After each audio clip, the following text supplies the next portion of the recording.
Gimana nih kabarnya hari ini? Pasti baik-baik aja kan? Semoga kita selalu sehat dan senantiasa dijauhkan dari COVID-19 ya teman-teman. Ngomong-ngomong, saya ada pantun nih buat kalian. Anak nelayan menuju muara, mencari ikan dengan perahu. Teman-teman seperjuangan semua, izinkan saya memperkenalkan diri terlebih dahulu. Perkenalkan, nama saya Zahrotul Islama, saya dari PMR Wira SMK Negeri 1 Sampeng, atau yang sering kami sebut dengan Praja Nesa Atmaja. Di sini saya akan mempresentasikan mengenai pertolongan pertama. Pertolongan pertama? Apa sih pertolongan pertama menurut kalian? Jadi, pertolongan pertama adalah pemberian pertolongan segera kepada penderita sakit atau cedera kecelakaan yang membutuhkan penanganan medis dasar. Nah, di pertolongan pertama pasti nggak asing kan sama yang namanya penolong pertama? Penolong pertama, apa sih penolong pertama menurut kalian?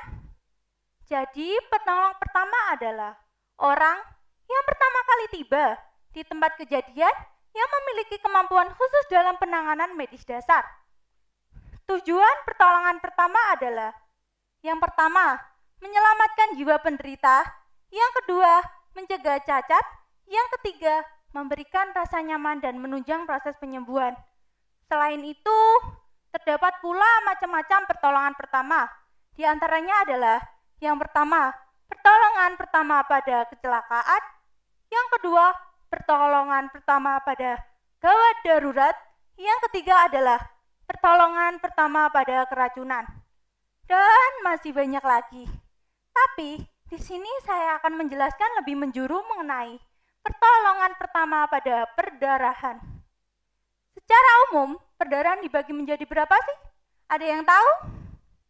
Jadi, secara umum perdarahan dibagi menjadi dua, yaitu yang pertama adalah perdarahan luar atau terbuka, dan yang kedua adalah perdarahan dalam atau tertutup. Nah, lalu apa sih bedanya dari kedua perdarahan tersebut? Ada yang tahu di sini? Jadi perbedaannya adalah perdarahan luar atau terbuka adalah perdarahan yang diakibatkan oleh rusaknya dinding pembuluh darah serta diikuti oleh kerusakannya kulit. Sedangkan perdarahan luar atau tertutup adalah perdarahan dalam atau tertutup adalah perdarahan yang tidak terlihat dan tidak diikuti oleh kerusakannya kulit. Nah, saya akan menjelaskan tahapan-tahapan dalam pengendalian perdarahan luar. Di antaranya adalah tekan, elevasi, tekan pada titik tekan, atau yang sering disebut dengan TET. Tekan, menekan bagian keluarnya darah, tepat di atas luka, dan memberikan penutup yang tebal pada bagian tersebut.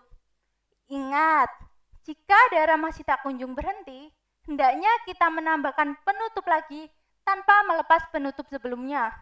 Yang kedua adalah elevasi. Biasanya tahapan ini dilakukan pada perdarahan yang terjadi pada bagian alat gerak dengan meninggikan area perdarahan melebihi jantung. Yang ketiga adalah tekan pada titik tekan. Nah, tahapan ini dilakukan pada perdarahan yang terjadi di area alat gerak dengan cara menekan pembuluh nadi.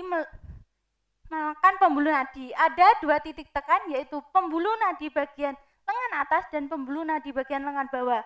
Saya akan memberikan contoh penanganan perdarahan luar dengan cara meminta salah satu bantuan teman saya. Nah, di sini udah ada salah satu teman saya. Saya akan memberikan contoh TET. Sebelum kita melakukan penanganan terhadap pasien, hendaknya kita memakai alat pelindung diri terlebih dahulu, seperti sarung tangan, masker, kacamata. Saya akan melakukan TET. Tekan, menekan bagian keluarnya darah tepat di atas luka dan memberikan penutup yang tebal pada bagian tersebut. Ingat, apabila darah tak kunjung berhenti, hendaknya kita menambahkan bantalan kasa tanpa mengurangi bantalan kasa sebelumnya. Yang kedua adalah elevasi. Biasanya tahapan ini dilakukan dengan cara meninggikan area perdarahan melebihi jantung. Yang ketiga adalah tekan pada titik tekan. Nah, Tahapan ini dilakukan dengan cara menekan pembuluh nadi di atas daerah perdarahan. Setelah itu bisa dilihat darah sudah terkendali. Saya akan melakukan pembalutan.